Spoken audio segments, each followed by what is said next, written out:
it's like a collective mismemorization of things. So many people think something happened or something is the way it is, but it didn't actually happen.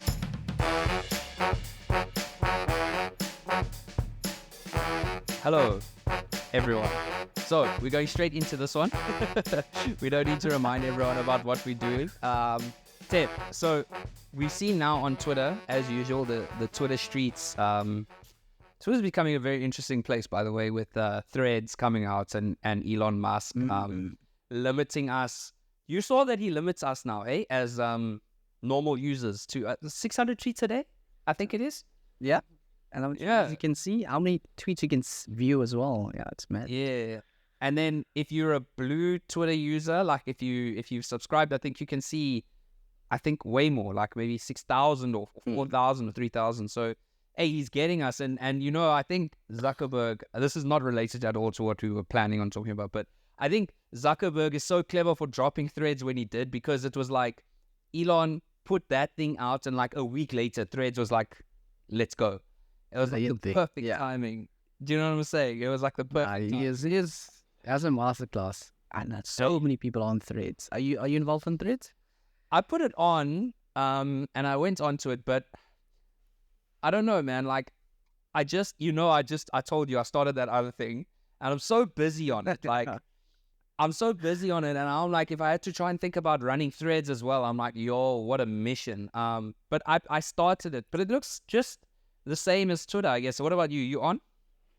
No, not yet. I'm waiting to see what the general consensus is, and then if people are like, yo, it's the place to be.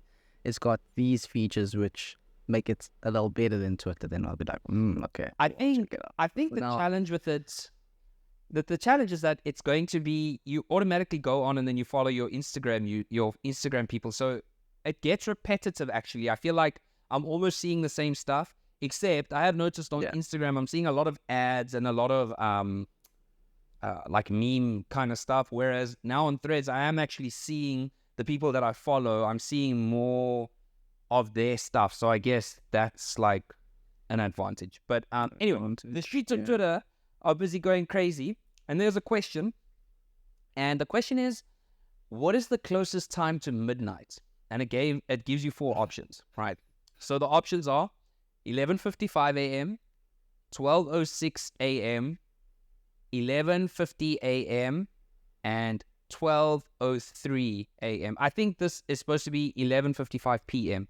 and 11:50 p.m. Yeah, okay. So 11:55 p.m., 12:06 a.m., 11:50 p.m., and then 12:03 a.m.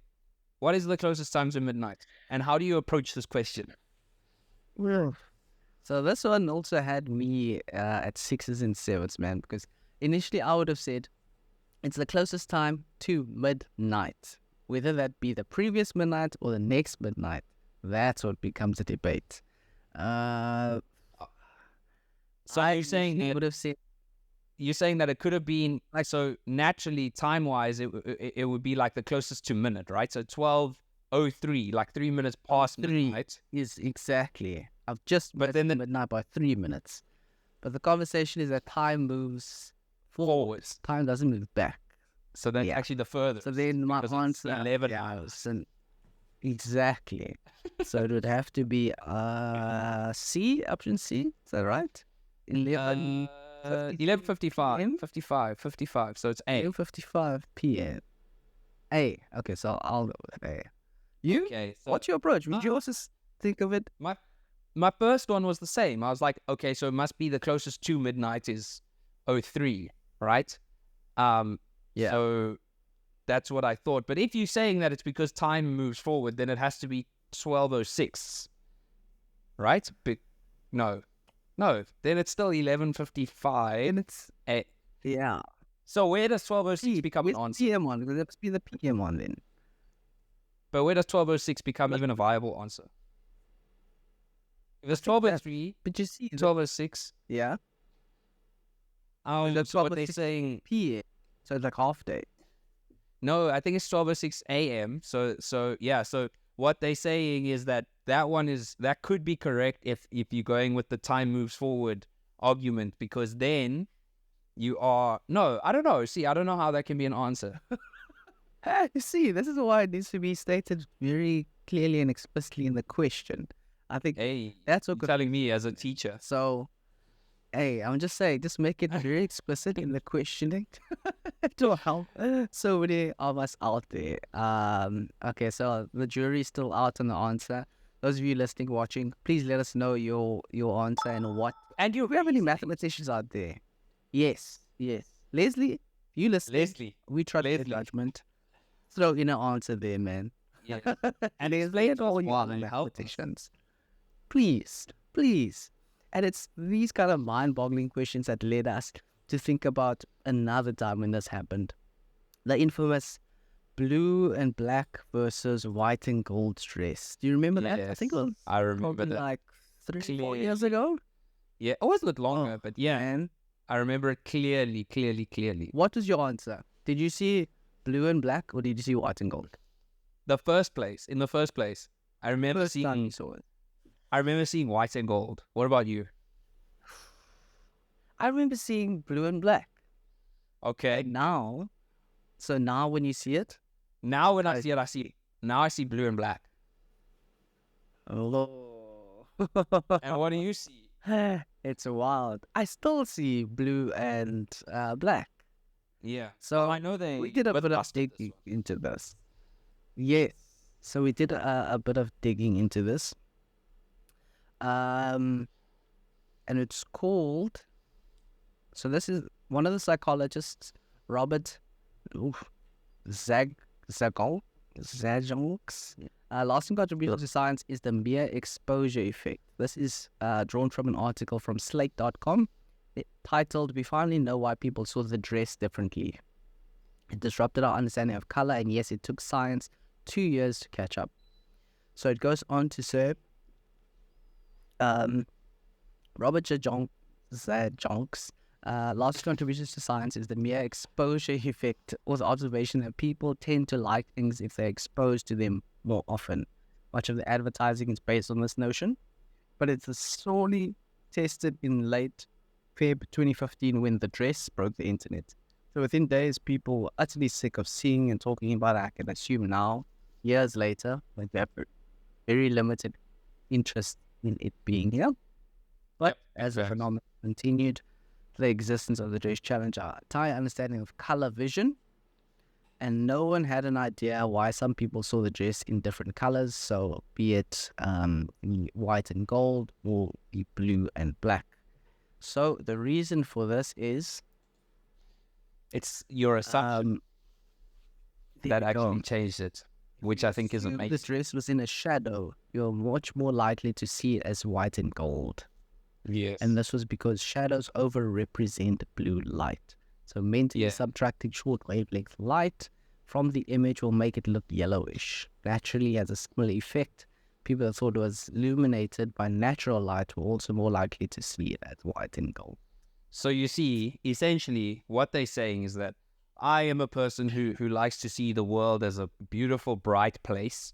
Because when I saw this image, I was like, it's white and yellow. So I saw it as a positive thing. You were clearly in a gloomy time in your life or something. I don't know. Yeah, now 8 years later, as maybe I become more cynical. I see blue and black. Maybe I think, oh, it's in the shadows. You see, hey, can't trust. The world got a number in you, mate.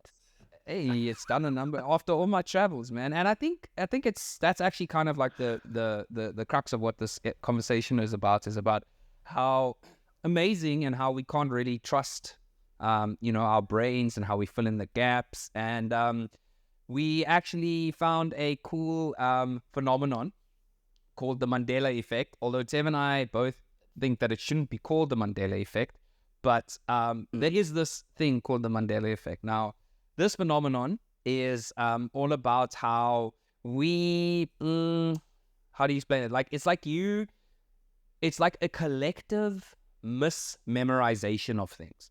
So many people think something happened or something is the way it is, but it didn't actually happen. So the first example, or the reason it's called the Mandela Effect, is because apparently a large portion of the world thought that Nelson Mandela died in jail in the 80s.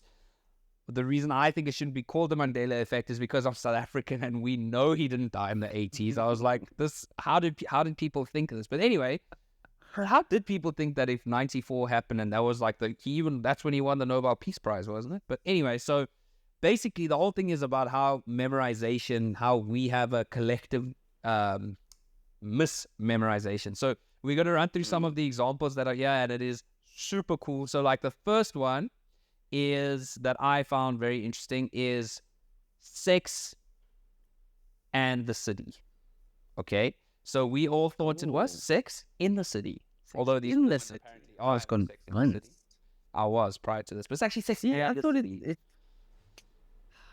went so well with the title. I thought it made sense, but you see, clearly wrong. Give us one. The next one that we saw there was do you recall, is it Looney Tunes or Looney Tunes? Looney Tunes. The very popular animation Tunes. Yeah. T-O-O-N-S. T-O-O-N-S, yes. Incorrect, sir. It is Looney Tunes. This entire time. This thing. Okay. How do you spell sketches? S-K-E-T-C-H-E-R-S. No, my good sir. I was also convinced. I swear there was a T in it, but it's not. There's no T. Sketchers. You see? The Mandela Effect strikes again. No. Can't trust your brain. Madness. Can't trust your brain. The one that shook me to the core. Monopoly Man. You recall, so essentially the guy that's on the logo of Monopoly. Yes. He wears a monocle around his eye, correct? Yes. No, I was no, he does not. I could have sworn, man, like in every iteration of this board game, wherever you saw it, this man definitely had a monocle. It was how everybody assumed that Pikachu had a brown patch on the tip of his tail, and he doesn't. His tail is just plain yellow. But I will say, I watched a video about this on TikTok because now your boy is big on TikTok, so I'm there. And actually, Katsi showed me the video about how it was like they used the Mandela Effect to explain how we are living in a parallel universe.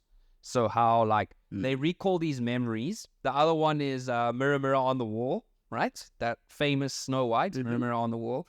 Where in actual fact, it's Magic Mirror on the Wall, right? So and then the way they say it and they explain in this video, they're like, you know in your mind it's Mirror, Mirror on the Wall. Now, why if you actually go back and rewatch it, it's Magic Mirror on the Wall. Or Gandalf, when he's about to be pulled down by the Balrog. I don't know how familiar you are with Lord of the Rings, but when he's about to be pulled down from the Balrog, he says, "Run, you fools." And then he gets pulled down.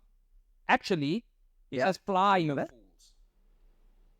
So, and you would swear that he says, "Run, you fools." Am I right? I have to go and verify that. I'm gonna have to go and verify. Well, now that's what I'm saying. So they actually use the Mandela Effect to kind of explain parallel universes.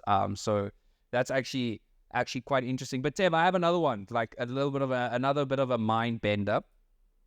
Do you recall much of your wedding? I recall snippets of it. I recall the initial part where I got there with the groomsmen welcoming people in, walking with my mom to stand at the end of the aisle of Lisa's entrance. The vows.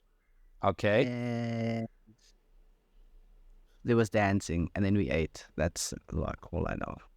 Okay. So you know how they say, I mean, what conversation?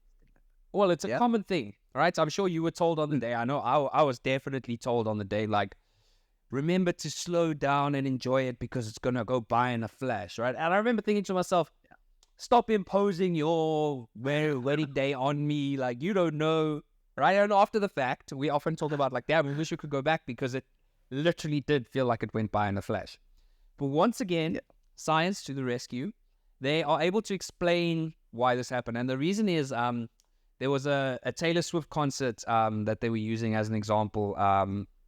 You know how Swifties are, and I actually would say that I could probably call myself a Swiftie if I'm quite honest with you. But anyway, so hey, she makes good music, man. So there were several people that were convinced that they couldn't remember patches of the concert. So they were talking about how like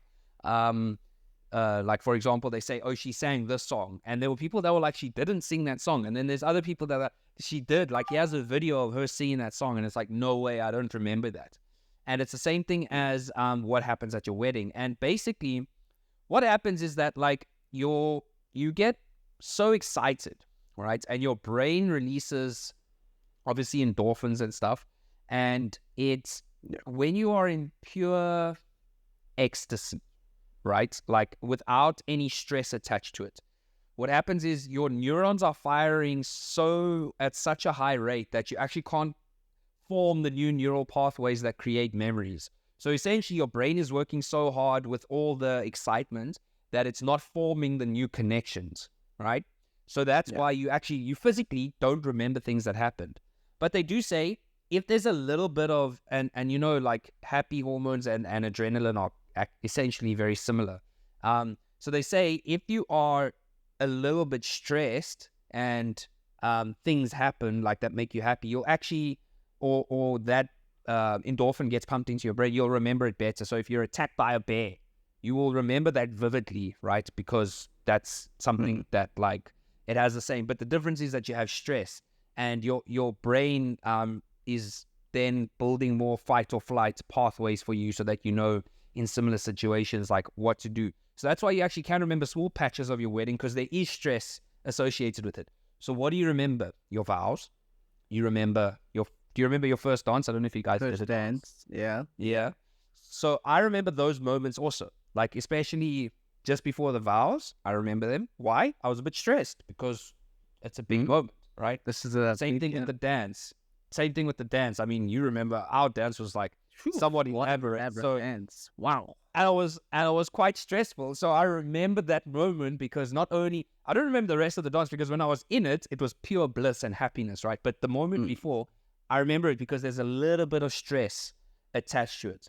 So if you don't remember an ecstatic moment, don't worry. It's not just you. It's just the way our brains work. And I just thought that was insane. I thought that was awesome. That is incredible. Was there any concerts or notable, let's call them events that you've been to where you've just been so overwhelmed that you hardly remember what happened? Pharrell, I would say I don't remember too much. I don't remember too much of Pharrell. What about you? The one that sticks out, that's quite recent, was the day that we went and we met Lyle at his first game. Okay. I think that was insane. So we went to a home Bernie fixture, and after the game, he was doing warm downs, and then he came to speak to us, and that was like, because you were holding the flags. Yeah, exactly, and I think that it was a culmination of South Africans seeing South Africans, and there was just a genuine moment there that came out of it. We were running in the street afterwards. He'd given us his shirt, and Lisa was also on a high. I was on a high. I was like, wow, this has happened. What? Who are we? What? And it was just pure. What about? I mean, what about? What about when you met company, like when you went onto the field? Do you have vivid memories of that? I remember I was waiting in line because there was lots of people around him. I think the moment happened so fast, well, it felt like half a second. Like I can't even remember if he said anything. But after I shook his hand, and it was, what? Okay. What? Yeah. Blank. Well, blank. Now you know. And you know, it's so, I don't want to say sad, but it kind of sucks that these awesome moments are the ones that when you like, brain, I need you to form proper neural pathways right now so I can relive and remember this. And it's like, actually, nah, like, and yeah, maybe that's why people are like so wanting to record everything now, because it's like, you know, you would remember it more because you're so focused on recording that actually, I don't know if you really enjoy the moment that much. So yeah, there you go. But Tim, I think you found some ways for us to train our brains. Yes. So for all of you who are having some memory, let's not call it memory issues, but your memory isn't working as what it once was, and you're hoping to get back to having a very sharp brain that can accurately deal with all of these problem-solving skills that we see on the streets of Twitter and the like. I came across an article by summerhealth.org, and it's titled Exercising Your Brain, 6 Ways to Build Your Mental Fitness. So these are a few cues and suggestions that you can do in order to train your brain, help improve your memory, your brain speed, attention, etc. The first of these that they mention is playing games. So they mention doing crossword puzzles, Sudoku, jigsaw puzzles, any other game that relies on logic, math. And do you play any of those games? Crosswords. Crosswords. I do quite a few crosswords and words. Like where? The newspaper, or where are you doing crosswords and words? Don't lie. Where? Crossword book. We had a crossword book. Okay, I'll put it up. I'll have it. It's not on hand, but I don't. Crossword book. What are you? Are you like 60 years old? What do you mean you have a crossword book? What are you talking about? Crossword book. I told you. I think it was episode 3. It's like, oh my vocab. I need to really. Episode 3. We are on episode 38, my boy. That's 35 weeks ago. Come on, even more because we took a break. This is a book. Do you know how many things are in this book, bruh? They are actually puzzles. It's like in this book. Sudoku? Do you do Sudoku? Not recently. I tried Sudoku in that 2046 game or 2048, something like that. I think you've played it as well. That's why puzzles. We've bought a few puzzles. Those have been fun, especially in lockdown. Lockdown is really. I think puzzles were reinvented in lockdown. They found. Well, I'll say least on life there. Yeah, they did. What we do is we play Scrabble. We do play Scrabble. We actually played a game yesterday, couple of days. We played quite a few. We actually bought Travel Scrabble now, so we do that. I know Ruben and Leslie have been playing chess on their phones. I think Ruben's too competitive for me when it comes to these things. So and I like beating him, so I didn't join them in that one. So I think chess is a good one. But yeah, what's our second exercise? A second one is to read a variety of books. So I think in reading both fiction, non-fiction, it gives you a very big pool for your brain to digest, work through, form new pathways in learning new vocab. Yeah. What's your book? It's called your book genre of choice.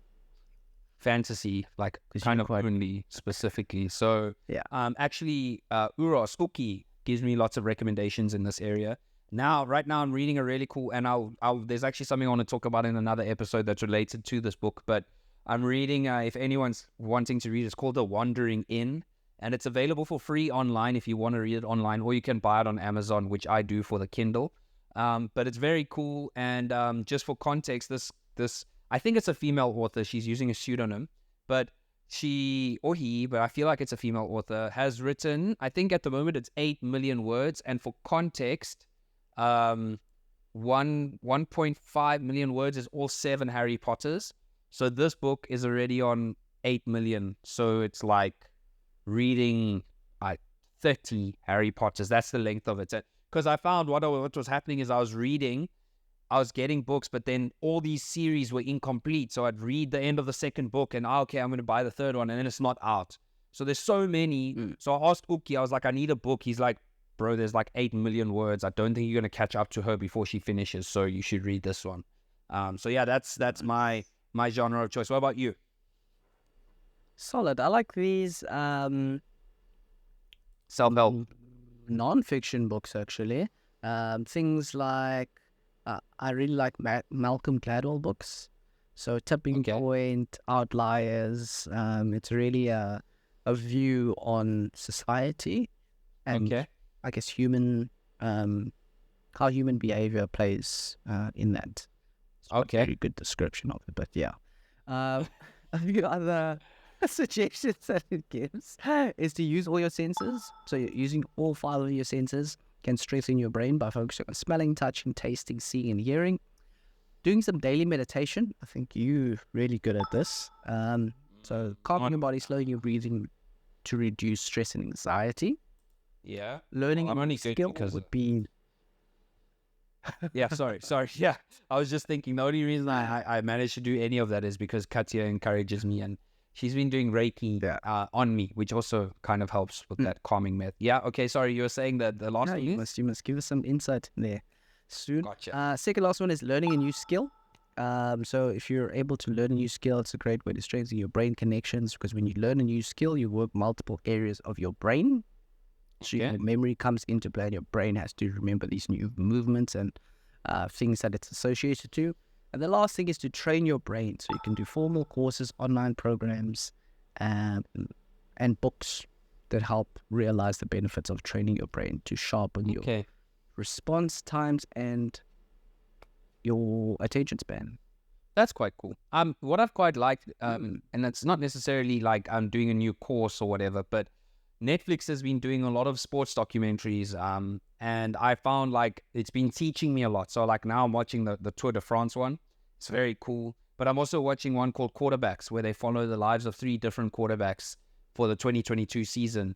Pat Mahomes, someone Cousins, and a Polynesian guy. But anyway, so I find like that's also really cool because that also helps. I really feel like I'm learning something new. So that's really cool, man. So yeah, learn something new. I feel like we teach lessons here. So I think coming here and being with us is training your brain, wouldn't you say? I would definitely say that. We're giving you so many new neural pathways that you're having to create to have new and different conversation in topics that you might not have come across before. You are having to recall some memory on what happened in episode 24 when you now listen to episode 38. I'm telling you, man, core memories, guys. I think it's the big vibe with you that will help you in your journey and your brain strengthening journey. So if you haven't heard or you'd like to find out a bit more about what we've spoken about in the past, our full catalog is found out on YouTube, Spotify. Please visit our website, new and improved website, looking slick, it's looking tasty. And our page, you know how to find it. It's www.bigvibepodcast.com. So easy to say, so easy to remember. Guys. They are very exciting coming for you guys. It's honestly going to be amazing. We hope that you really like the kind of content that we're going to start putting out or continue to put out, not start. Yes. That's it from me, man. Anything else from your side? Nah, like you said, we've got some things on the horizon. I'm looking forward to our next episode that we'll be recording. We're going to do a little bit of a more difficult conversation, I guess, between the two of us. Some opening up, that will be a good one. And yeah, just keep an eye. We've got some plans here. I obviously, with my travels now, I'm trying to get more guests on. So yeah, just keep an eye on that, and yeah, just stay with us. And if you're still with us, we love you. And if you're new, we love you. And if you dislike us, we love you, and it's all good. We'll see everybody next week, same time, same place. Adios. Peace.